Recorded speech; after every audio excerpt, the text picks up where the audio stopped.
Buenas tardes a todos y gracias por acompañarnos. Soy Carlos Igualada, director del Observatorio Internacional de Estudios sobre Terrorismo, y el tema del que vamos a hablar en el webinar del día de hoy gira en relación al fenómeno terrorista de carácter yihadista, haciendo especial mención a las dos grandes organizaciones terroristas que operan en este territorio, por un lado Boko Haram y por otro el Estado Islámico de África Occidental, también conocido como ISWAP por sus siglas en inglés. Son varios los motivos por los que creo conveniente hacer un webinar centrado en este tema en el día de hoy. Sin embargo, voy a centrarme en dos de ellos para no extenderme demasiado. Por un lado, como bien sabrán algunos de ustedes, hace 2 semanas se produjo el 6º aniversario del secuestro de las 276 niñas en la escuela de Chibok a manos del grupo terrorista Boko Haram. A día de hoy se sabe que algunas de estas niñas fueron utilizadas para llevar a cabo distintos atentados suicidas, siendo drogadas o siendo engañadas y sin que ellas fueran conscientes de estos atentados que iban a cometer. También se sabe que muchas otras han sido violadas en reiteradas ocasiones y han sido vendidas como esclavas sexuales o han sido regaladas algunos de los miembros de la organización por la labor que llevan a cabo dentro de ellas, dentro de la organización. Algunas de estas jóvenes también han llegado incluso a tener hijos con algunos de estos terroristas en algunas de las numerosas violaciones que han sufrido. Y también han corrido mejor suerte algunas de ellas, las cuales han sido liberadas en distintas operaciones policiales y llevadas a cabo por el ejército nigeriano, así como por parte de otros países vecinos. Lo cierto es que a día de hoy se desconoce todavía el paradero de más de un centenar de estas niñas, y uno de los objetivos que tenemos con este webinar es también recordar la memoria de ellas, de todo lo acontecido, y también intentar arrojar algo de luz en relación al paradero de estas niñas que todavía siguen desaparecidas. Por otro lado, también este webinar lo llevamos a cabo tras recibir el trabajo realizado por Shaquín López y por Sonsoles Meano, quienes han estado trabajando sobre el terreno en Nigeria durante los últimos meses para llevar a cabo un documental en el que reflejan el impacto que tiene el fenómeno yihadista sobre la sociedad. Shaquín y Sonsoles nos hicieron llegar al observatorio este documental con la idea de que pudiésemos valorar el contenido y darle difusión en el caso de que lo creyésemos necesario, y de ahí nace en parte este webinar en el que vamos a ofrecerles el documental por completo. Quiero agradecer sin duda a Sonsoles y a Shaquín la confianza que han depositado en el observatorio, y que seamos la primera institución que va a difundir su trabajo es para nosotros un verdadero honor. Puestos con las presentaciones, también quiero introducir a Javier Yagüe y a Marta Summers, ambos investigadores de nuestro observatorio, quienes van a analizar y van a contextualizar en la medida de lo posible todo aquello de lo que se va a hablar en el documental, y también de cuestiones relacionadas que se reflejan en él. Antes de dar paso a los protagonistas, me gustaría comentar brevemente la estructura de este webinar, como siempre me gusta hacer. Por un lado, vamos a comenzar con una especie de introducción en la que se van a comentar distintas cuestiones técnicas relacionadas con el documental, así como también, por otro lado, tanto Javier como Marta van a hacer una contextualización del fenómeno yihadista en Nigeria, haciendo especial mención tanto a Boko Haram como a ISWAP. La idea de esta introducción será dar una pequeña base para aquellas personas, sobre todo, que no conocen el tema del que se va a hablar, para que así les sirva como ideas principales a la hora de ver y comprender mejor todo aquello que acontece y que se narra a lo largo de los 36 minutos de documental que veremos posteriormente a esta introducción. Una vez que se ha visualizado el documental, iniciaremos un debate en el que se intercambiarán opiniones por parte de nuestros 4 invitados. Se irán analizando distintas cuestiones que se tratan en el documental, así como otras relacionadas con él. Y nos gustaría, que igual que les pedimos en anteriores ocasiones, que todo el público tenga una participación activa a través del envío de sus preguntas, sus dudas o sus comentarios al respecto. Y para ello tienen 2 posibilidades. Para toda la gente que nos está viendo a través de Zoom, esta herramienta ofrece una posibilidad en el interior de sus pantallas donde pueden dejarnos sus preguntas. Mientras que, por otro lado, para la gente que nos está viendo en el streaming en Facebook, nos pueden dejar sus dudas o sus comentarios en nuestra cuenta de Twitter. Y en la medida de lo posible intentaremos atender todas estas dudas y comentarios que nos hagan llegar. Lo que les pediría es que fuesen lo más breve posibles y concisas, para así atender la mayor cantidad que podamos, y no sigan el ejemplo del propio Javier Yagüe, quien en nuestro anterior webinar nos envió una pregunta y más que concisa y breve, lo que parecía era una disertación de una tesis doctoral. Así que les pediría que no siguiesen su ejemplo. Dicho todo esto, comenzamos ya, y me gustaría, si fuese posible, Chakín y Sonsoles, si pudieseis dar algunas ideas de cómo surge el realizar un documental sobre Nigeria, y enfocado especialmente del terrorismo yihadista, y también cómo nace la idea de darle este título al documental que habéis hecho. Buenas tardes, empiezo yo por responder a esas preguntas o a alguna de ellas, y luego también lo puede hacer Sonsoles.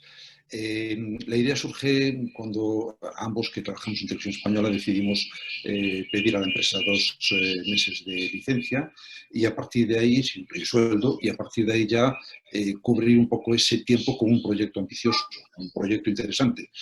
Por supuesto, siempre focalizado en África, porque es la zona que mejor conocemos y que más nos gusta y que nos atrae. Y ya el siguiente paso fue que, a través de un contacto que tenemos allí sobre el terreno, me comentó y me llamó la atención poderosamente que, cumpliéndose los 10 años de Boko Haram, no había habido prácticamente, o muy pocos periodistas españoles habían estado sobre el terreno informando de lo que estaba ocurriendo.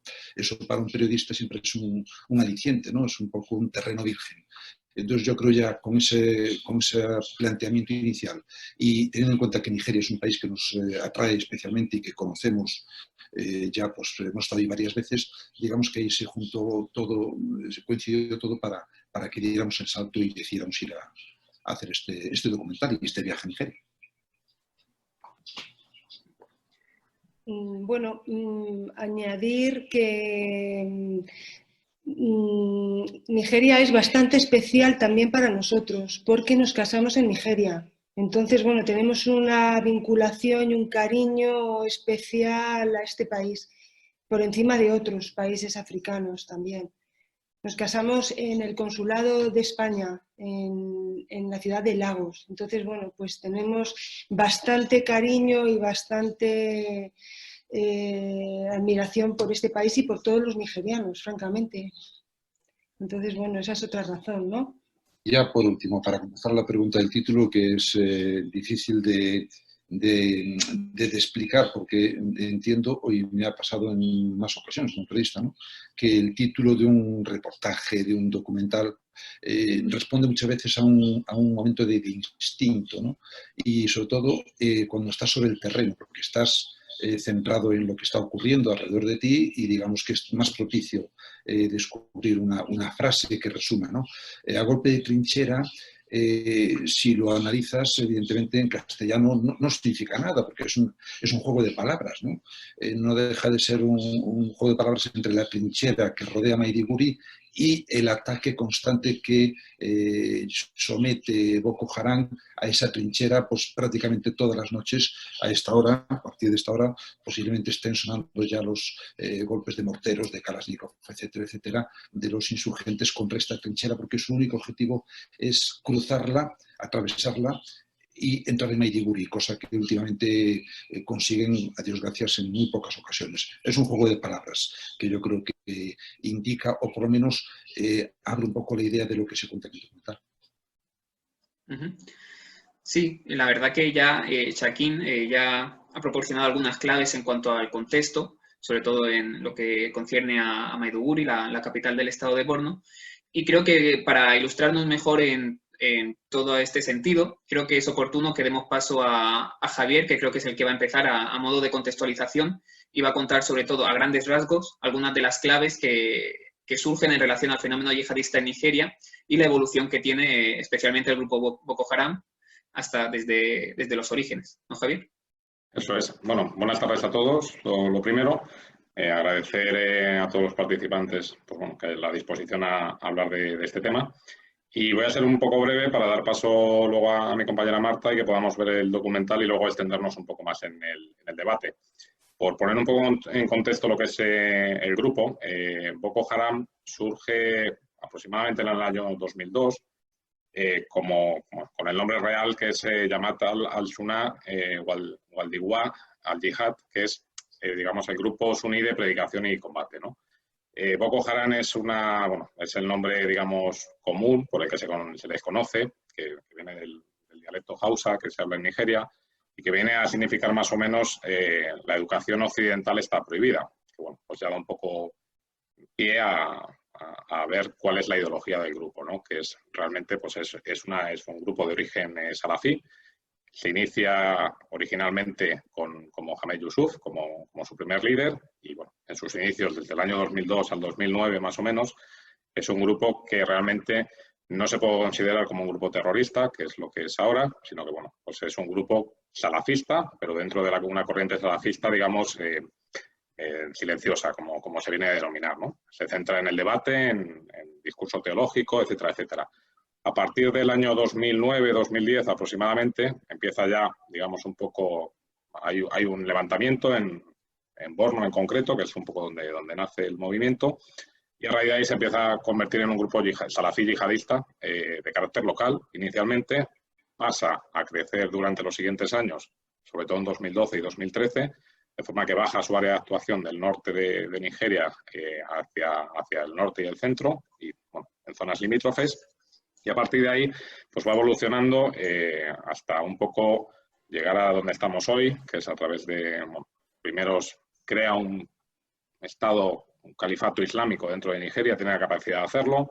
A raíz de ahí, y de un poco lo que introducía Carlos, del secuestro de Chibok, empieza a estar un poco, digamos, en el panorama internacional, lo que hace que atraiga tanto a los medios occidentales como a otros grupos yihadistas, fundamentalmente a Al-Qaeda y a Estado Islámico, a Daesh. Y a partir de ahí, pues bueno, en 2015 su nuevo líder, que sería Sekau, jura fidelidad al grupo Estado Islámico.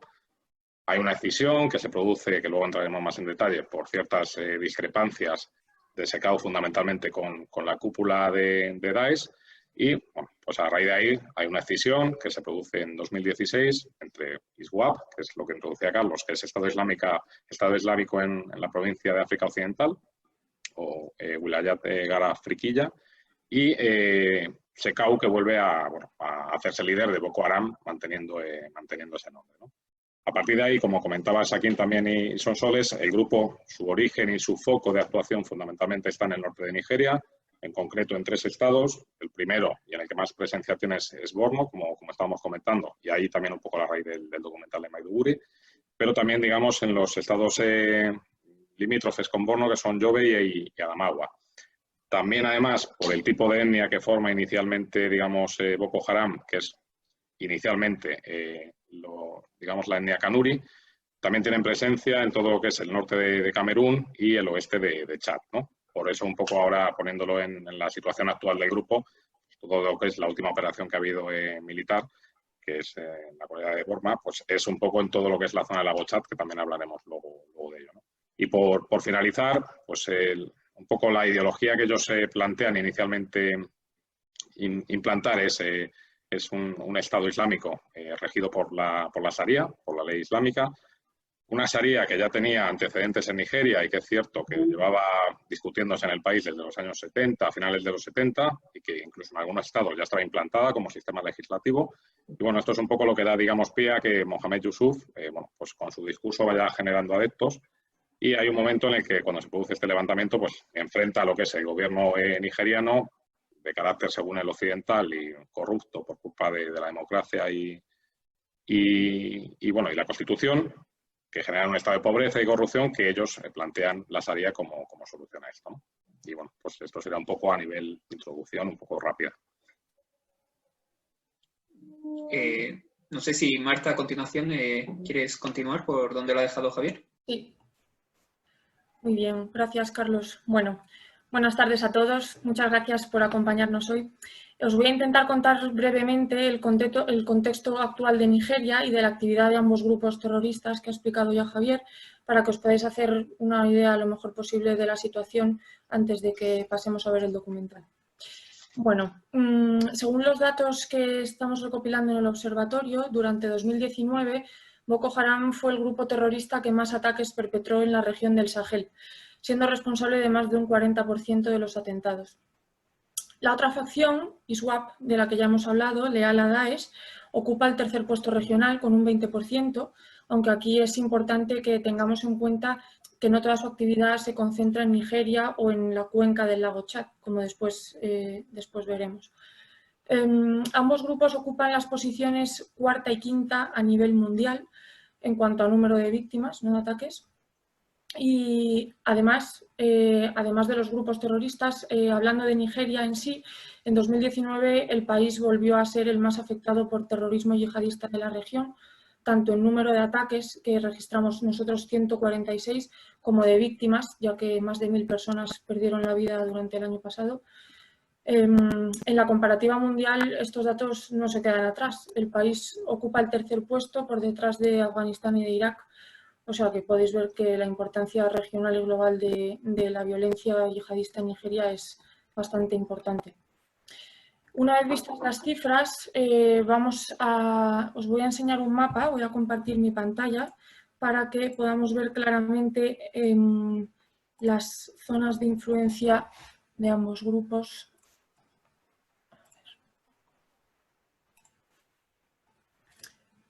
Muy bien, bueno, pues como podéis ver, la actividad de ISWAP, de Daesh, aparece en naranja y la de Boko Haram en azul. Este es el estado de Borno, del que hablábamos antes, cuya capital es Maiduguri, y Yobe y Adamawa, donde también comentaba Javier que tenían actividad. Como podéis ver, en términos generales, Boko Haram, liderado por Shekau, en azul, centra sus actuaciones en la zona sur, digamos, concretamente en el bosque de Sambisa, que empieza en los alrededores de Borno y se extiende hasta Camerún. De hecho, como se puede apreciar, la actividad del grupo en el extremo norte de Camerún ha aumentado notablemente durante el último año. Como comentaba Javier anteriormente, en 2015 la influencia territorial del grupo marcó mínimos. Se redujo a 3 de los 20 gobiernos locales de Borno, aunque actualmente pues, vemos que han podido recuperar algo de terreno. Por su parte, ISWAP, en naranja, se concentra más al norte, en los alrededores del lago Chad, como explicaremos después en el debate si queda tiempo. El lago Chad se encuentra por aquí, es una zona de varios países. Aquí tenemos Níger, Chad, Camerún y Nigeria. También se ha expandido bastante hacia el oeste del Sahel durante 2019, donde han perpetrado ataques de gran envergadura en Níger y Burkina Faso. Pero bueno, de eso ya tendremos que hablar otro día. A ver. Muy bien, pues una vez visto esto, ya para finalizar esta primera parte, me gustaría analizar de manera general el modus operandi y la victimología de ambos grupos. Por un lado, aunque no exclusivamente, los ataques de Boko Haram suelen ser contra población civil. Son frecuentes los saqueos de pequeñas aldeas en las que, como ya comentaban antes mis compañeros, secuestran a mujeres y a niños. Son también conocidos por ataques suicidas contra población civil, donde suelen utilizar a mujeres, como podréis ver en el documental ahora. Esto no ha impedido, sin embargo, que el número de ataques del grupo contra miembros del ejército y fuerzas de seguridad haya aumentado bastante durante el último año. Podría deberse seguramente a un cambio de estrategia del grupo orientada hacia la ya mencionada recuperación de territorio de la que hablábamos en el mapa, ya que estos ataques les permiten hacerse con material y con armamento y, por tanto, aumentar sus capacidades operativas. Por el contrario, ISWAP, Daesh, suele atentar contra militares y contra fuerzas de seguridad. Evitan dañar a los civiles y focalizan sus esfuerzos contra objetivos gubernamentales y, por supuesto, contra los civiles que colaboran con ellos. De esta forma, además de generar menor rechazo entre la población civil, pues se aseguran esta continua obtención de armas y equipamiento, como acabamos de ver en el caso de Boko Haram, que roban de los ataques contra bases o instalaciones militares. Y bueno, por mi parte creo que ya casi cumplo si no me he pasado del tiempo asignado, así que aquí me quedo. Muchas gracias. Bueno, muchas gracias a vosotros, a Javier y a Marta, por esta breve contextualización, que podríamos estar muchas más horas, sin duda, hablando del origen de Boko Haram hasta la actualidad, pero por el tiempo que tenemos no podemos. Si os parece bien, vamos a proceder a ver el documental.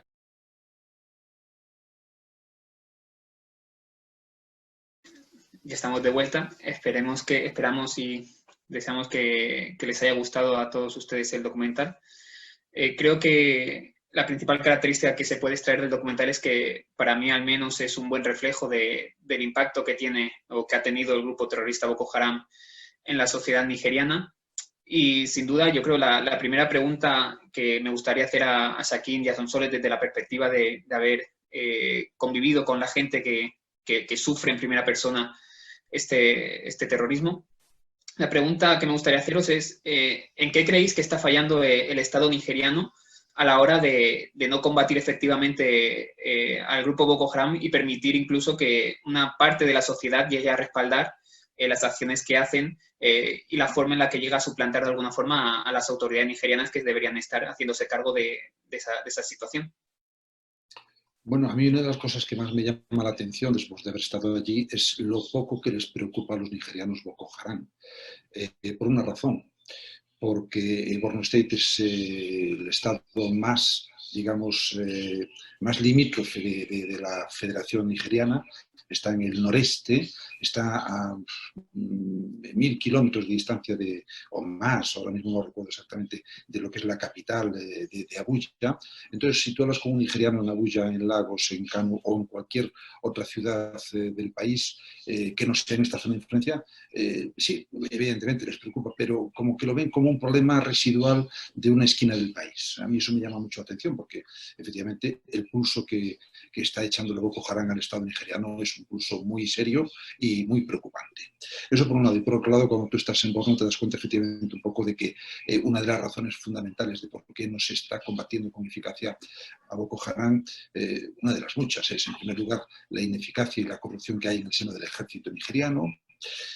Ahora mismo hay que tener en cuenta también las restricciones económicas que hay. El barril está en mínimos y todos sabemos que Nigeria vive del petróleo, el barril del petróleo me refiero. Y luego también llama la atención la ausencia de un andamiaje estatal, federal de Nigeria en lo que es Borno State. Es decir, que es un estado, igual que los colindantes de la zona del lago de Chad, que sobrevive por sus propios medios, en el sentido de que tiene sus propias normas y su propio tejido social. Son canuris, muchos nómadas, son tribus que están desconectadas completamente del resto del país. Entonces eso provoca una zanja que es difícil de solventar para solucionar este problema.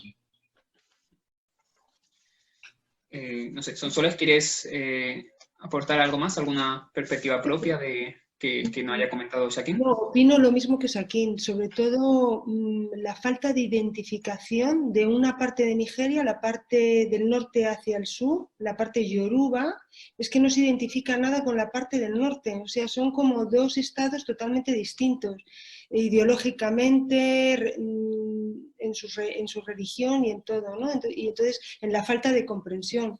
Les parece, bueno, allá otro país distinto por completo. Se vuelven locos, vais a ir para allá, como que es la selva, una cosa, hay muy poca identificación. Y desde arriba, desde la parte norte, tampoco entienden a la Nigeria yoruba, su alegría, son dos partes de un país absolutamente distintas y que cada una mira para un lado.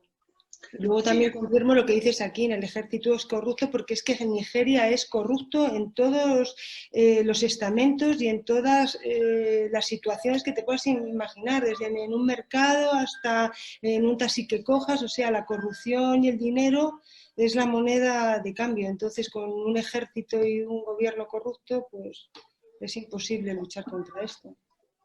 Sí, justamente en cierto modo lo que comentas es como si en el país hubiese una especie de frontera invisible que separa una zona de otra.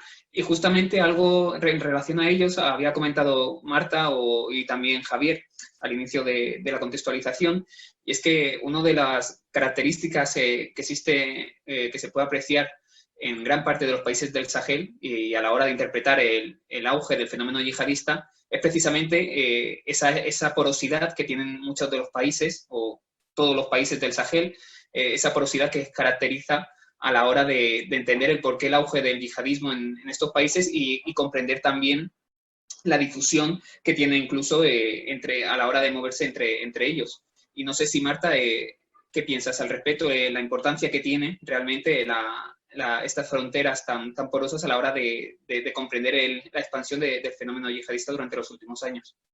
Sí, de hecho, Carlos, como comentas, en general en el Sahel es algo que ocurre con mucha frecuencia y que estamos viendo en todos los países, pero yo diría que en esta región cobra especial importancia. Creo que es importante que empezásemos entendiendo y conociendo un poco más en detalle la geografía de la región. O sea, en primer lugar, el lago Chad no es un lago como el que nos pudiéramos imaginar aquí en España. Estamos hablando de 15.000 kilómetros cuadrados, creo recordar, de superficie, es decir, es como 2 comunidades de Madrid enteras solamente de lago, que encima para mayor complicación pues abarca territorios de 4 países diferentes.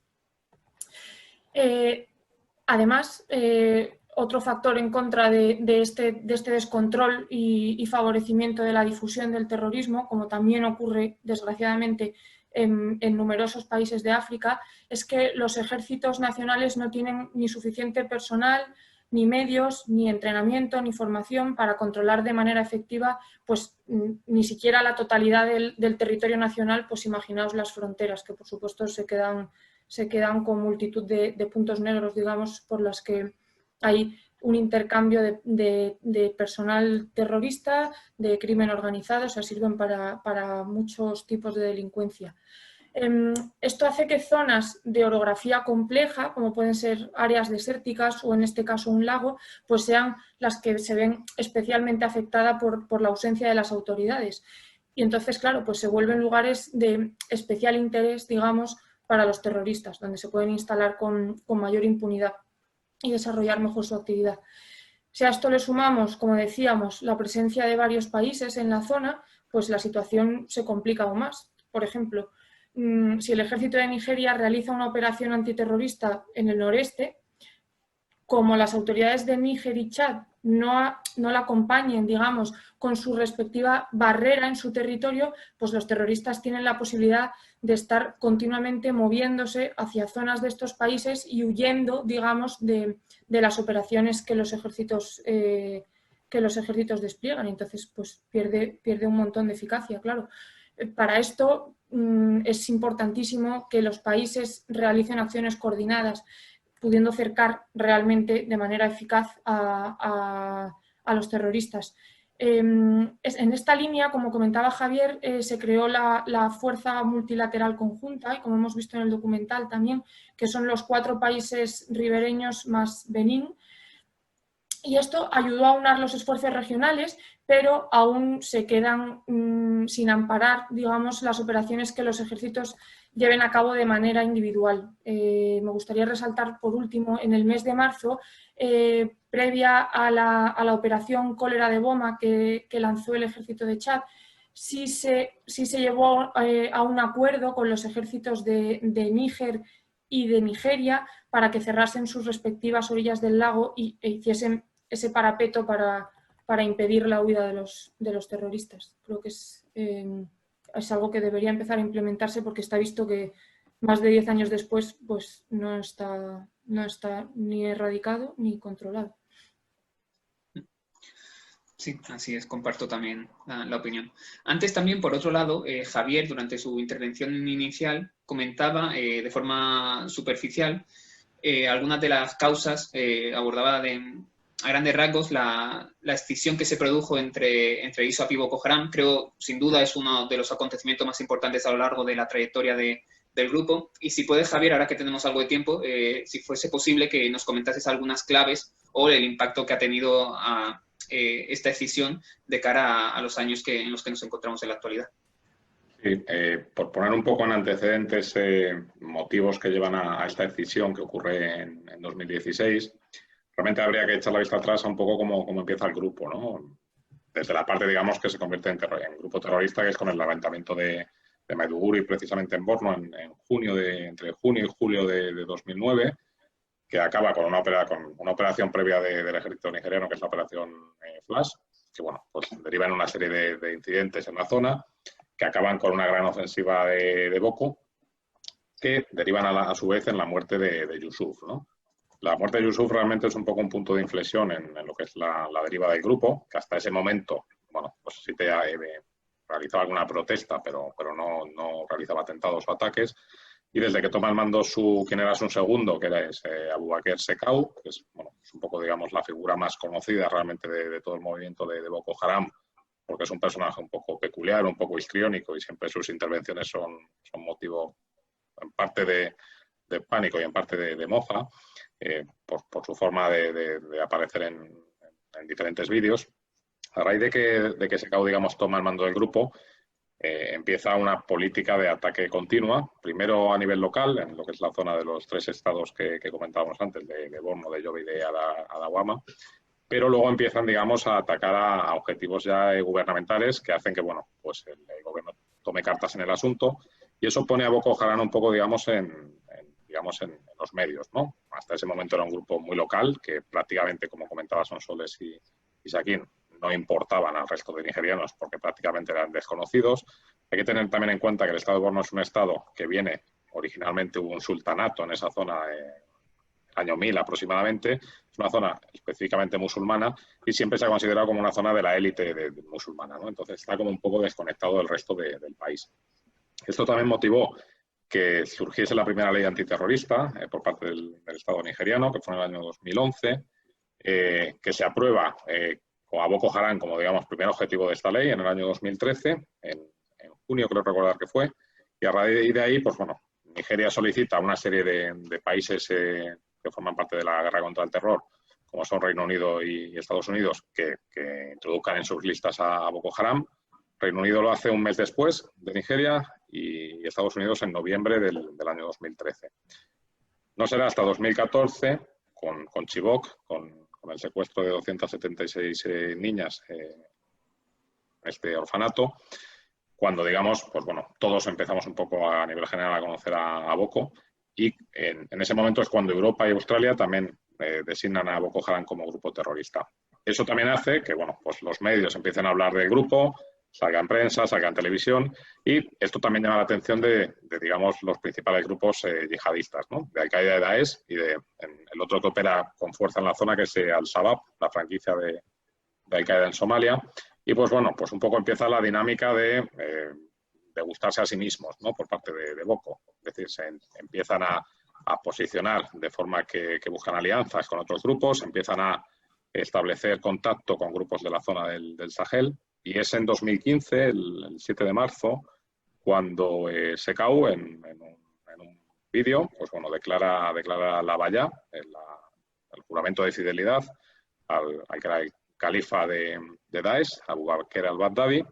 Inicialmente no se les tiene en cuenta, esto es así, y tarda casi un año Daesh en admitir, digamos, este juramento de fidelidad, es decir, en hacer las partes, como digamos, del grupo, y esto sería en abril del 2016, ¿no? Bueno, a partir de ahí, pues bueno, empiezan una serie de desavenencias entre Shekau y la cúpula de Daesh, fundamentalmente por la forma de operar a nivel táctico de Shekau, que como comentaba Marta y habéis comentado vosotros también, es, pues bueno, usando fundamentalmente ataques suicidas que realmente no empiezan hasta el año 2011, pero que a partir del año 2014 es el primer atentado suicida por parte de una mujer y por parte de niñas, que como comentabas tú, pues en parte son drogadas, pero en parte también realmente lo que hacen son suicidas dirigidos, ¿no? O sea, te ponen un chaleco, te mandan si sabes muy bien qué vas a hacer y realmente te detonan a distancia. Es decir, no hay realmente una intencionalidad en muchos de los casos que se han observado, porque ha habido casos incluso de niñas tan jóvenes como 10 años, ¿no? Entonces, pues bueno,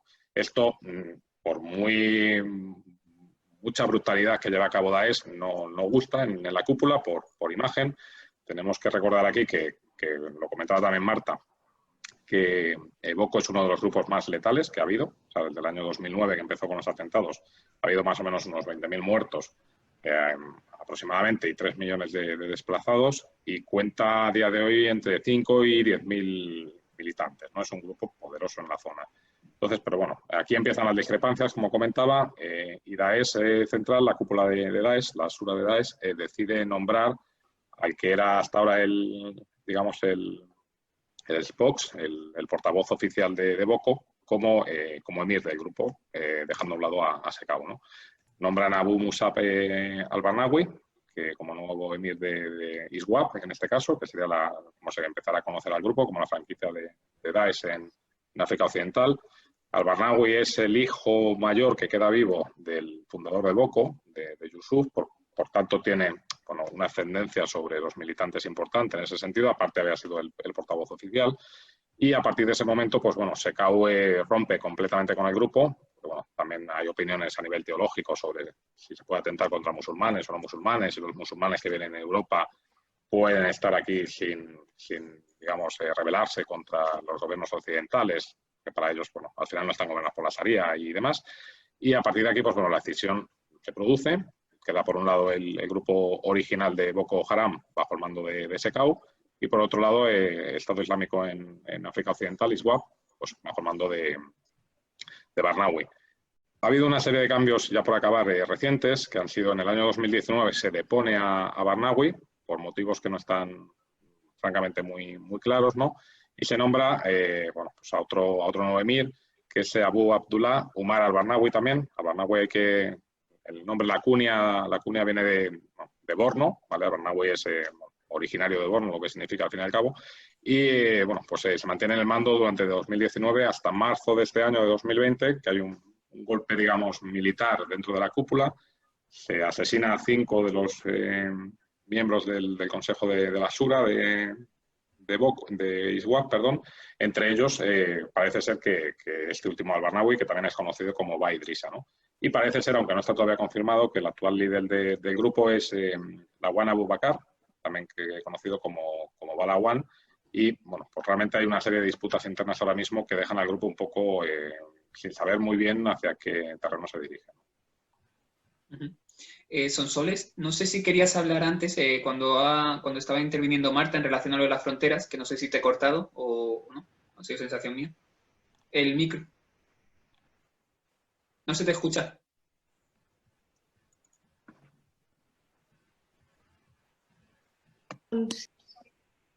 Ay, vuelve a darle. Ahora. Perdón. Ahora sí. Perdona, no, quería recalcar el testimonio del obispo de Maiduguri cuando define muy bien la corrupción del ejército y que esta guerra es una guerra de intereses. O sea, Boko Haram también sigue existiendo y no se acaba porque interesa a mucha gente alrededor que recibe mucho dinero de todo este conflicto entre el ejército nigeriano y Boko Haram. Y el obispo de Maiduguri lo describe perfectamente. Eso es lo que quería añadir. No sé si os habéis escuchado lo que dice, que este conflicto se podría finalizar, si se quisiera, en unas 2 o 3 semanas, vamos. No, eso es lo que quería añadir. Sí. Bueno, hay muchos, si me permitís, muchos intereses efectivamente, digamos que ocultos, y muchos intereses económicos, y no es el momento mejor para hablar aquí del papel que juegan las organizaciones no gubernamentales, pero también juegan un papel. Maiduguri es una de las ciudades donde más organizaciones ONGs hay de todo el mundo, es decir, allí están todas las grandes organizaciones humanitarias del planeta, ¿no? Y nos comentaban que era muy fácil seguir la pista al dinero que gastan, al ingente dinero que gastan estas organizaciones para operar en el terreno. Y, por ejemplo, la mayor parte de los headquarters, de las sedes que tienen estas organizaciones, al final son edificios que son propiedad de personas del gobierno de Borno. O sea, esto es un entramado que a todo el mundo le interesa que siga, no todo, pero sí a mucha gente poderosa, como decía el obispo, le interesa que continúe existiendo, ¿no? Sí, y también en relación a lo que estaba comentando Javier, ¿crees que sería posible, pregunta general para todos, pero sobre todo para Javier, que es el que lo estaba comentando, ¿crees que sería posible a corto o medio plazo que se produjese de nuevo un entendimiento entre Boko Haram y la provincia del Estado Islámico en África Occidental? ¿O las diferencias que tienen van a seguir aumentando y es imposible que se dé un encuentro a nivel ideológico y sobre todo también de llegar de alguna forma a poner en práctica una cooperación a nivel de conseguir nuevos territorios o hacer frente al Estado nigeriano u otros estados del entorno del lago Chad? En mi opinión particular, en este caso, igual que en otras zonas, no lo veo factible estas alianzas que se comentan últimamente, sobre todo en la zona del Sahel, entre el Estado Islámico de Gran Sáhara y Jenim de Al-Qaeda, por ejemplo, que no lo veo. En el caso de ISWAP y Boko, sí creo que hay una posibilidad, porque al fin y al cabo, a nivel ideológico, realmente Boko no es un grupo que cuente, como pasa con otros, con una serie de teólogos detrás que defiendan su discurso. O sea, es un discurso a nivel ideológico bastante, si se me permite la expresión, simplista desde un punto de vista salafí. Sí que es cierto que, bueno, recurren un poco al ideario salafista tradicional del tajid, es decir, digamos, para ellos los tres males, hay tres males, tres enfermedades que atacan al Islam, que son la democracia y la constitución, que representa el gobierno nigeriano y que, por tanto, pues bueno, por eso se enfrentan a él. Por otro lado, lo que sería el shirk, es decir, el politeísmo, es decir, el adorar o hacer caso a algo más allá de lo que se viene reflejado en el Corán y en la Sunna, y lo que es, digamos, la Sharia, que es su solución al conflicto. Y por otro lado, lo que serían los munafikuun, es decir, aquellos falsos musulmanes para ellos. Como siempre es una visión, digamos, centrista desde su punto de vista, que es el retorno a la base inicial, pero que comparte realmente ideología con ISWAP. O sea, en ese sentido no lo veo que haya ideología separada. Lo que pasa es que sí que cambian la táctica. ISWAP, sobre todo con Barnawi, se negó a atacar a mezquitas o mercados o incluso otros musulmanes, cosa que SECAU no compartía, y mientras SECAU siga teniendo cierta ascendencia en su facción, que es considerable y numerosa, pues más que una cosa de ideología, yo creo que es una cosa de egos, ¿no? O sea, es una lucha de poder que al fin y al cabo, como comentaba muy bien Sakin, hay muchos intereses detrás. Aparte de los económicos, realmente, sí, bueno, el tema religioso como siempre está ahí, pero es cierto que en estas zonas fronterizas y demás se mueven muchos intereses en cuanto, pues, es el caso de los secuestros, para ellos les ha servido, por ejemplo, pues una fuente de ingresos considerable, como pasa en otros grupos del Sahel, ¿no? Es decir, la ideología sí que es su punta de lanza, pero detrás hay muchas otras matices que pueden hacer que grupos converjan. Sí. Cambiando de tema, bueno, una de las partes del documental se centraba sobre todo en los campos de desplazados, los numerosos campos de desplazados que acogen a centenares de miles de personas. Y mi pregunta era también para Sakin y Sonsoles en este sentido, a través de la experiencia de haber convivido y haber estado con estas personas, ¿cuáles son las perspectivas de futuro que tienen? Si creen que van a poder volver a sus hogares o si directamente no ven ningún futuro tanto para ellos como para sus hijos. A ver, la normalización ahora mismo de esta situación es yo lo veo muy lejana, porque hay muchos ingredientes que juegan en contra de esta solución. Uno de ellos es el económico, es decir, es sobre todo población que no tiene trabajo, que ha perdido su medio de vida. Su medio de vida era la agricultura. Al desplazarse y llegar a Maiduguri se quedan sin su medio de vida. Esas dos mujeres que entrevistábamos en el campo de Sohili 5, una de ellas nos comentaba que su marido pues, se dedica a coger leña y venderla fuera del campo. O sea, imagínate qué ingresos tiene una familia que al fin y al cabo también tenían, creo que un niño o dos. A ver, tienen una chabola donde dormir, pero claro, hay que comer y hay que alimentarse, ¿no? También llegan informaciones ahora mismo de la zona de Maiduguri de que ISWAP, que está controlando, y es importante tenerlo en cuenta, todo el mercado, y lo comentamos en un documental, del pescado ahumado del lago Chad, que supone unos decenas o cientos de millones de ingresos para la economía nigeriana. Ahora ese negocio está controlado por ISWAP, pero claro, lo controlan, controlan la comercialización, pero no la extracción. Entonces tienen que reclamar otra vez el apoyo de la gente de los campos de desplazados para que vuelvan al lago Chad y vuelvan otra vez a su actividad de pescadores, ¿no? Siempre bajo la protección de ISWAP, pero también esa protección implica un peaje, es decir, tienen que pagar unas tasas por poder trabajar. Yo veo complicado que a medio o a corto o a medio plazo se pueda solucionar y no me quiero imaginar cómo está siendo la pandemia del COVID en estos campos de refugiados. De desplazados, no de refugiados, en desplazados. Sí, a mí, si me permitís, al hilo de lo que comenta Shaquín, me parece muy importante recalcar qué efecto real tiene la presencia de grupos terroristas como ISWAP, como comentabas, en la región del lago Chad, sobre esta población rural, ¿no? Al final es muy importante entender que es población totalmente marginada de los servicios básicos y las medidas que implementa el Estado nigeriano, ¿no?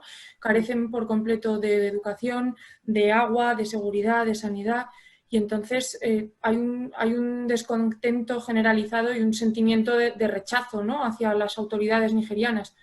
Y entonces, claro, llegan grupos como Boko Haram o como ISWAP en este caso y han visto esas carencias y les han dado la oportunidad, digamos, de reactivar su economía, les han brindado estos servicios básicos. A cambio, ellos obtienen los ingresos, como comentaba Shaquín, de la explotación de esos empleos tradicionales, ¿no?, que tenía la población allí, de poder venderlos y realizar intercambios. Pero, claro, no olvidemos que en estos casos, pues muchas veces la población civil está de su lado, porque ellos les están dando más que el mismo gobierno, ¿no? Sí, totalmente. Si os parece bien, vamos a dar entrada a algunas de las preguntas que nos han llegado. Nos pregunta Fernando si habéis sentido en algún momento miedo mientras habéis estado en Nigeria haciendo el documental. Que responda Sonsoles. Yo muchísimo miedo. Desde que bajé del avión, tenía miedo antes de coger un avión a Maiduguri. Desde que bajé en el aeropuerto, es que ya estaba absolutamente sobrepasada y hasta que no volví a salir, miedo durante el día, pero lo peor era la noche, porque durante la noche nosotros no pudimos hospedarnos o quedarnos a dormir en el compound que tienen las ONGs, sino que tuvimos que dormir en el hotel de un general. Estaba metido allí medio ejército. Entonces, claro, era uno de los objetivos prioritarios. Y los insurgentes, hay una trinchera, pero hay sitios para pasar, hay sitios por donde se pueden pasar perfectamente. Entonces, dormir escuchando tiros durante la noche era una sensación de terror para mí. Yo creo que Shaquín no lo vivió así, porque había que irle frenando continuamente. Quería ir a todos los sitios y hacer todas las cosas posibles, cuando es que sabías que en cuanto salías de la ciudad te iban a cortar el cuello, y aún así quería salir por carretera para acercarse a algún campo de refugiados o de desplazados en coche con alguna ONG local que veía, cuando todos los días había noticias que es que a 1 kilómetro de Maiduguri te cortaban el cuello. Entonces, solo con mis amenazas de que cogía un avión y me volvía, se le logró mantener, pues si no es que no estaría aquí. Pero vamos, yo pasé muchísimo miedo, y durante el día también, porque es una ciudad que, aunque la vida sigue, los niños van al colegio, los mercados empiezan a funcionar y la gente va, pero la tensión se palpa en el ambiente, es una tensión infinita. Para que os hagáis una idea, ese mercado de pescado que mostramos en el documental, ahí no podemos ni recontar cuántas bombas, cuántas insurgentes o chicas o mujeres suicidas se han inmolado en ese mercado que es un gran mercado en el centro de Maiduguri. Entonces, claro, entrar ahí da una sensación de cierta inseguridad, y más que nada porque es que hay muy pocos occidentales, y los que hay suelen ser ONGs que van en coches blindados y se mueven con otras condiciones diferentes a las que nos movíamos nosotros, y en ningún caso van al mercado, porque no pinta nadie en ese mercado. Yo no vi a ningún blanco, nada más que a nosotros. O sea, los blancos que hay en Maiduguri van en coches de ONG con cristales blindados, y por la calle es que no hay nadie. Entonces te ven desde todos los sitios y tienes miles de miradas mirándote. Entonces eso es una sensación de una presión muy grande. O sea que miedo mucho, desde luego. Sí, ambos, tanto Sakin como Sonsoles, habéis hablado un poco del modus operandi o la forma que llevan a cabo los terroristas de Boko Haram para llevar a cabo atentados. Y también de ello creo que Javier había comentado algo. Creo que sería buen momento también para aportar alguna cuestión más en relación a ello. Vale, no, fundamentalmente aquí voy a ser un poco más breve, pues tampoco da mucho de sí. Es un poco la táctica, digamos, los métodos que utiliza Boko, que es uno de los motivos por los cuales realmente es uno de los grupos más letales, ¿no?, que hay en activo. Ellos utilizan fundamentalmente una táctica de guerra de guerrillas, es decir, no se enfrentan abiertamente a las fuerzas militares nigerianas o de grupos de fuerzas conjuntas. Utilizan guerra simétrica también, o bien emboscan a individuales o parejas de militares, o bien pues plantan minas para compañías completas o explosivos improvisados. Y luego también, que es un poco por lo que realmente tienen una fuerza importante, practican asesinatos selectivos, ¿no? Es decir, tanto de opositores como de posibles colaboradores, que era un poco, también se ve un poco en el documental, que por esto surgen grupos como los Hunters o los Civilians, porque realmente el gobierno, como se comenta, lo que paga el militar no se la juega y muchas veces se pasa al otro bando, ¿no? Entonces, pues bueno, el colaboracionismo con el gobierno está muy perseguido por Boko. Luego, tipología de ataques, fundamentalmente, más o menos es un 60% vienen a ser desde el inicio del grupo con explosivo y un 40% con arma de fuego. Dentro de los explosivos tiene especial importancia, sobre todo desde que llega el actual presidente al poder, Buhari, el uso de ataques suicidas, ¿no? O sea, hasta un momento determinado no se utilizaban de manera testimonial, pero ven que es pues una forma de causar pánico en la población, como estaba comentando Sakin ahora con el caso de los mercados, por ejemplo, y aparte les permite mandar, aparte de, digamos, lo que son víctimas de otro tipo de delitos que ellos cometen, que es fundamentalmente el tema de los secuestros, que, pues es un poco la seña de identidad realmente de Boko, sobre todo en el norte de Camerún, que empiezan en 2013 y realmente pues tienen a la gente que secuestran, pues o al final la acaban convirtiendo un poco como adeptos, y sobre todo en la población, digamos, de mujeres, o bien pasan a ser esposas de combatientes, o bien pasan a ser esclavas sexuales, y las niñas, que como bien comentabais un poco todos en general, pues también han sido utilizadas, pues o bien drogadas, o bien condicionadas, o bien engañadas, como arma a distancia.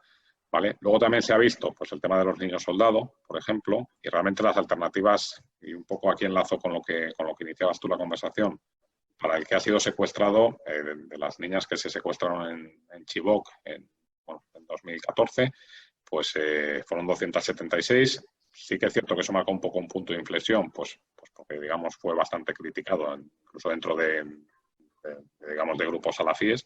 Y bueno, pues aquí es un poco por enlazar, pues que alguno comente también de este tema, ¿no? Que creo que es interesante, ¿no? Sí, si me permitís a mí intervenir, lo cierto que comparto totalmente lo que comenta Javier, es que precisamente se produce un nexo a partir del auge que comienza a tener los atentados suicidas perpetrados por Boko Haram. Precisamente este auge comienza a darse en 2014, que es cuando se produjo el secuestro de las niñas del Chibok, y hay estudios que identifican claramente cómo el impacto que tuvo desde la perspectiva occidental este secuestro también fue aprovechado por los grupos terroristas, sobre todo Boko Haram en este caso, al comprobar el impacto que tenía en nuestra sociedad el uso de terroristas suicidas, y además utilizando a niñas o adolescentes para llevar a cabo estos atentados, que es también, como bien comenta Javier, la inmensa mayoría de estas adolescentes que en algunos casos de 10 o 9 años se han llegado a perpetrar atentados con niñas de esta edad, evidentemente no son conscientes de lo que están haciendo y han sido engañadas en la mayoría de ocasiones, o drogadas también. Ha habido casos en los que también fueron drogadas. Y hay un ejemplo, o hay muchos, pero uno muy concreto de una chica de exactamente 10 años a la que le pusieron una mochila con explosivos y le dijeron que simplemente tenía que acercarse a otra persona a dársela. En el momento en el que está dentro del mercado a buscar a esa persona, ahí activaron a distancia los explosivos, y es un ejemplo más de los centenares que ha habido durante estos años precisamente en el mercado de Maiduguri, como comentaba Sakin antes. Y sí, no sé si queréis comentar algo en relación a ello. También es verdad que, siguiendo el hilo con lo de las niñas de Chibok, En el documental se comenta, aparece una de las partes dedicada a ello. No sé si Shaquín o Sonsoles sabéis, en vuestra estancia allí en Nigeria, habéis hablado con más gente, con familiares de las víctimas, y si saben algo de aquellas niñas que están en paradero desconocido. Bueno, lamentablemente las dan a la mayoría de las que no han aparecido, las dan por muertas. Picaduras de serpiente, por cierto, es uno de los motivos por los que han muerto, porque claro, están en el bosque de Sambisa, en unas condiciones lamentables, y se habla de que algunas han muerto de picaduras de serpientes, bueno, y de otros muchos causas. Son 6 años sin aparecer y ya evidentemente hay que temerse lo peor. De las que han sobrevivido, muchas de ellas han sido intercambiadas por presos lugartenientes de Boko en manos del ejército nigeriano. Ha habido ese intercambio, por supuesto, como en todas las guerras. Ocurre habitualmente, y muchas de ellas pues están en la capital de Adamawa, en Yobe, pues algunas continuando con su vida como pueden, incluso continuando con los estudios, otras se han casado, algunas se les ha ofrecido un futuro nuevo en Estados Unidos, y el acercamiento en cualquier caso a estas chicas ahora mismo está también, como ocurre muchas veces en Nigeria, en manos de los mercaderes que venden sus exclusivas por dinero a los periodistas occidentales que van persiguiendo historias como esta, ¿no? Y entonces ahí sí que no quisimos entrar, se nos ofrecía incluso alguna posibilidad, pero no pasamos por ese peaje, y bueno, nos quedamos un poco con la visión que nos daba este familiar, que nos pareció muy interesante, porque le secuestraron a 4 sobrinas y consiguió recuperar a 2, pero las otras 2 todavía que le faltan, todavía no sabe nada de ellas, ¿no? Y las sigue buscando, obviamente. Sí. Sonsoles, ¿vas a comentar algo? No, iba a comentar que también era dificultoso ir donde sabíamos que vivían algunas de las niñas, porque es imposible viajar por carretera. O sea, es que no se puede viajar en Nigeria por carretera. Ha habido una evolución en todo el país, porque hace unos años, la última vez que estuvimos nosotros, en el 2012, recorrimos toda la parte de Nigeria norte en autobuses públicos, sin ningún problema de ningún tipo, y ahora es imposible ir por carretera, solamente se puede ir a través de avión, entonces localizar a las niñas también era complicado.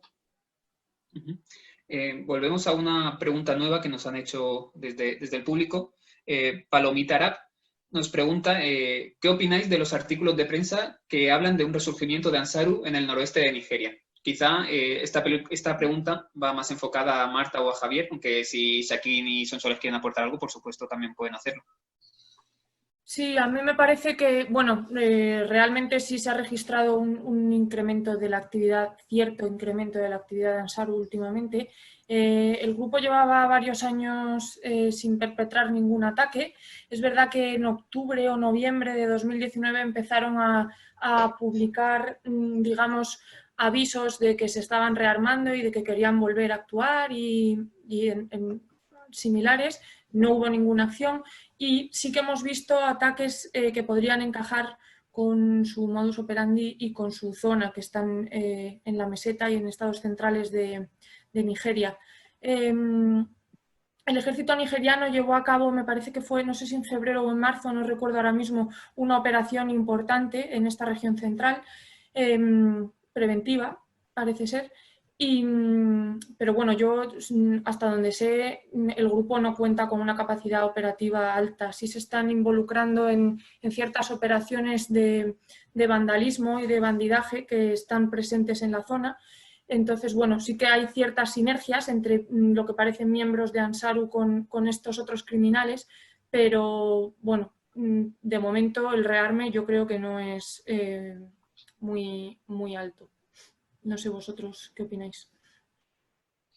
Bueno, ahí ahora mismo hay un foco que está, digamos, desnivelando un poco la balanza, que es la zona esa que tú comentas, precisamente la zona opuesta a Borno State, que es la del noroeste, y hay en concreto un estado que es el estado de Zamfara, donde están produciendo graves problemas de seguridad, pero hay también mezclados con el crimen organizado, porque es una zona minera y parece ser que ahí también están actuando los intereses comerciales para explotar estas zonas mineras, básicamente intentando expulsar a la población local de esas zonas para explotar el mineral.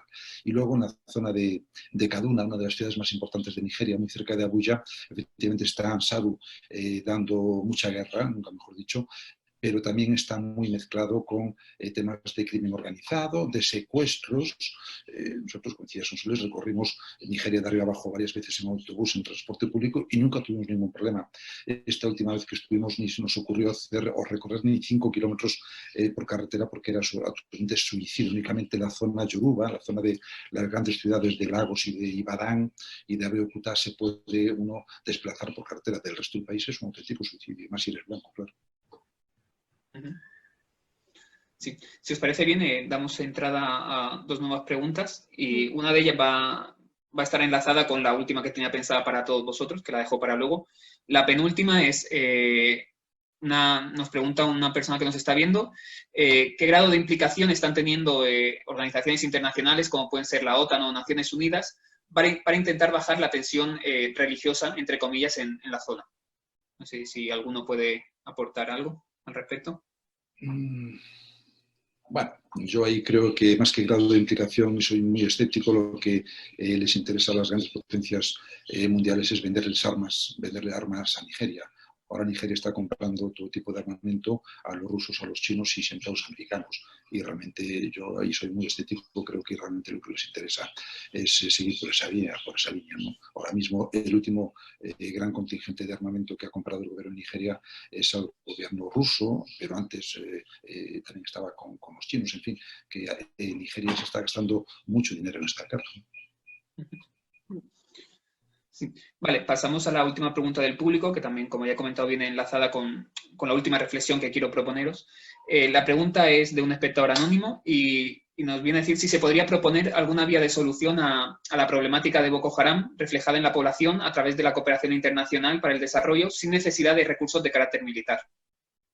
No sé qué creéis al momento y aprovecho ya dado que ya estamos justos de tiempo, aprovecho para enlazarla con la pregunta que os quería hacer a todos para que me deis vuestra valoración, y es ¿qué creéis que debe cambiar en Nigeria para que el terrorismo yihadista, tanto de Boko Haram como de ISWAP, como de otros grupos que puedan aparecer, sea derrotado? ¿Qué medidas tiene que tomar qué medidas debería tomarse desde las instituciones gubernamentales? Y si es posible o si creéis realmente que esto puede llevarse a cabo en el corto o medio plazo. Bueno, pues empiezo yo, si os parece. Yo creo que al final una estrategia política es necesaria, ¿no? O sea, operaciones militares no pueden ser un sustituto total de otras medidas que el Estado realmente debe implementar. Si tenemos en cuenta, como hemos visto en el documental y como han comentado Shaquín y Sonsoles, la gran complejidad social, étnica, religiosa que hay en el país, eso yo creo que hace necesario una implicación total de autoridades locales, de autoridades regionales, líderes tradicionales, de la sociedad civil, implicación de la población, que como hemos visto, queda totalmente fuera del ámbito gubernamental. Pero claro, como bien preguntabas, Carlos, yo creo que esto tardaría, no sé, años si es que se decidieran e interesase llevarlo a cabo y empezar a implementar soluciones alternativas. Yo pienso que la educación y las grandes diferencias sociales que hay en Nigeria. Es que hay unas diferencias sociales tan grandes de una gente que son millonarios y luego con esa gente que es que no tienen nada en los campos de desplazados, sobre todo en la Nigeria norte, la pobreza es pavorosa. O sea, no se puede ni imaginar nadie lo que es una ciudad como Kano, musulmana, los niños de la calle, o sea, batallones de niños de la calle totalmente patrullando las calles, una pobreza infinita y educación cero, mientras exista eso. Y luego hacia las ONGs, yo pienso como el obispo de Maiduguri, que creo que hay muchos intereses por todas partes para acabar con esto. Soy bastante pesimista. yo, por lo menos, después de haber visto lo que he visto allí, bastante pesimista. No sé lo que opinas tú, Saquín. Voy a dar un dato que me parece que es importante y que hay que tener en cuenta. Para mí, la maldición de Nigeria es el petróleo, o una de las grandes maldiciones. Tienen una dependencia absoluta del petróleo. ¿Eso qué quiere decir? Que han dejado de lado la agricultura, la ganadería y producciones básicas para un país tan poblado como Nigeria. Acabo de ver ahora mismo una foto, y ya para terminar, en internet, mientras estábamos chateando, y fijaros qué mapa más curioso. Aquí tenemos un mapa de África, en azul es prácticamente toda África y en rojo... Súbelo, que no lo veo. Ahora. En azul es prácticamente toda África y el puntito rojo es Nigeria. Bueno, pues hay tantos habitantes, tantas personas en la zona azul como en la zona roja. O sea, es increíble. Nigeria es el país más poderoso, una de las potencias, si no contamos a Sudáfrica, y más poblado. Y claro, no tiene recursos. A mí me llamaba el otro día un conocido, un amigo que tenemos en Benin City, en Edo State, y me decía: Shaquín, por favor, si conoces a algún empresario para que venga a invertir, para montar una granja de pollos, porque es que nos hace falta, no tenemos pollos, o de vacas. Hay un problema muy importante con el cambio climático, de peleas de guerrilla. El propio Buhari, el presidente del gobierno de la República, de la Federación Nigeriana, reconocía que es una guerra encubierta entre ganaderos nómadas y agricultores que se están peleando a tiros porque el cambio climático provoca la desertización y los del norte con su ganado están ocupando las zonas centrales de Nigeria, que es donde están pastoreando su ganado, ocupando las zonas de los agricultores. O sea, es completamente un auténtico desastre, muy difícil de solucionar. Yo, por finalizar, opino un poco en línea con lo que comentaba ahora justo Saquín y Sonsoles, y Marta también, que el problema realmente de fondo, yihadismo al final es una solución a un problema por parte de un actor como son los grupos salafistas. Pero efectivamente es una zona, sobre todo lo que es la zona más fronteriza de todo lo que es países del Sahel, que son totalmente abandonados por el Estado, y siempre que hay un vacío de poder o de Estado en este tipo de zonas, los grupos yihadistas y terroristas son expertos en aprovechar esto, ¿no? O bien dando servicios, como comentaba Marta, básicos, como ya hacen una serie de grupos, o bien mediante amenazas y digamos, toma territorial por la fuerza, ¿no? Y en esa línea, un poco también con el tema de fronteras, yo creo también, como comentaba Saquín, que es un problema también muy de carácter étnico y tribal, ¿no? Que intentamos siempre llevarlo al tema religioso, que lo sigue siendo, pero realmente para, digamos, la gente que vive en Borno, Nigeria es un estado, pero ellos realmente comparten mucho con el norte de Camerún, por ejemplo, con Chad, ¿no? Los Kanuris, por ejemplo, o los Hausa o los Fulani en parte del Sahel, efectivamente son digamos, tribus nómadas que siempre se han movido por la zona, y al final es, como bien comentabais, es cuestión territorial camuflada en muchas ocasiones dentro del yihadismo. Muchas de estas facciones tribales se adhieren al yihadismo porque al final es el elemento de poder, ¿no? Es quien tiene el armamento, quien tiene la capacidad y quien te puede dar lo que te falta, ¿no? Entonces esto es realmente complejo de erradicar desde un punto de vista exclusivamente militar, y hace falta, pues, sobre todo desarrollo de la zona, que no se va a dar a corto plazo ni mucho menos, ¿no? Porque además ya no solo el ámbito de Nigeria, es todo lo que tiene por encima y todo lo que tiene en los laterales, ¿no? Sí, si me permitís ya, a modo de conclusión, y si os fijáis en las causas que habéis comentado, la mayoría de ellas son causas estructurales que son comunes en muchos de los países del Sahel. Habéis comentado la necesidad de la falta de educación, habéis comentado también la ineficacia de las propuestas políticas, una falta de inversión fuerte de países extranjeros. También habéis comentado el vacío de poder, sin duda alguna, y también las diferencias sociales, que es algo evidente. Si lo comparamos desde una perspectiva regional, podemos ver que estas mismas causas son al final comunes en todos los países del Sahel o gran parte de estos países. Y sin duda es lo que comentaba Javier, que al final esta situación es aprovechada por los grupos más radicales dentro de la ideología del salafismo para llevar a cabo o sacar beneficio propio de esta situación. Y creo que sin duda es algo que no se ve en ninguna perspectiva a corto plazo de carácter optimista en ninguno de los casos, sino todo lo contrario. Y ya dicho esto, ya a modo de... No sé si queréis añadir algo más a modo de conclusión o queda bien como cierre ya. Yo creo que está bien, ¿no? Pues ya de tiempo vamos también, ya nos hemos pasado un poquito. Pero bueno, muchas gracias a Javier, muchas gracias Marta, muchas gracias Shaquín y muchas gracias Sonsoles. Gracias también a todo el público que ha estado viéndonos y que ha aportado con sus preguntas. Y esperamos que hayan disfrutado y que les haya interesado el documental. Y nada, muchas gracias a todos por compartir vuestro conocimiento y todo vuestro trabajo. Un saludo a todos y muchas gracias. Igualmente. Gracias a vosotros. Hasta luego.